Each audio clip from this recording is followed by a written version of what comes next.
नमस्कार पेंशन धारकों, स्वागत है आपका आज की इस वीडियोस के अंदर। यानी कि प्राइवेट नौकरी करने वाले जो पेंशनर्स हैं उन सभी की यानी कि पेंशन को लेकर सबसे बड़ी अपडेट्स निकलकर सामने आ चुकी है।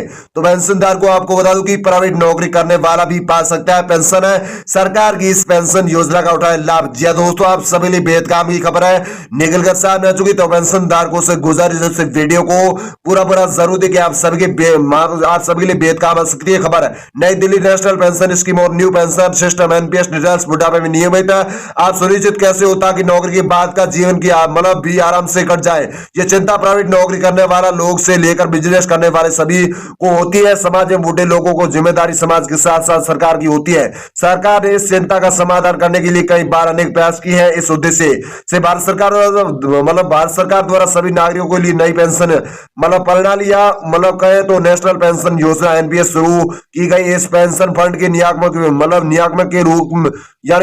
के रूप में पेंशन नीति विनियामक और विकास प्राधिकरण पीएफआरडी द्वारा संचालित किया जाता है।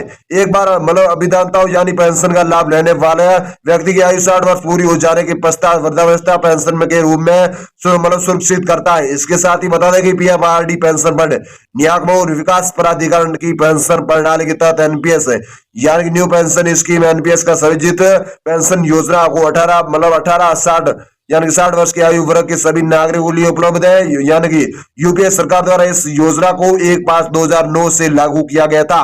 एनपीएस नेशनल पेंशन सिस्टम योजना का उद्देश्य लंबी अवधि में बाजार संचालित रिटर्न के साथ वृद्धावस्था में पेंशन प्रदान करना होता है। यह दोस्तों आप सभी लिए बड़ी जानकारी है, यानी कि खास खबर, यानी कि प्राइवेट नौकरी करते हैं उन सभी लिए यानी कि काम की खबर है। क्या है एनपीएस योजना?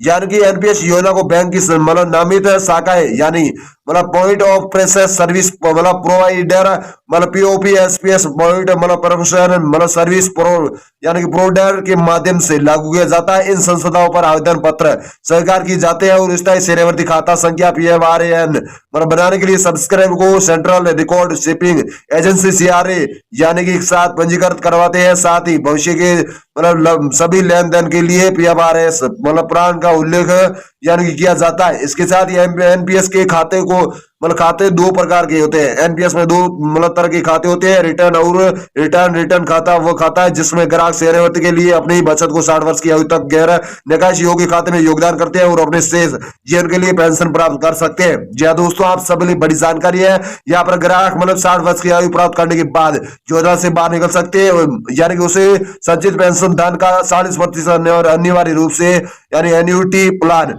यानी करना होगा। यहाँ पर 100% कॉम्प्रेस का एन्युटी करने का विकल्प भी उपलब्ध है। वही टीयर खाता संचित बचत खाता है।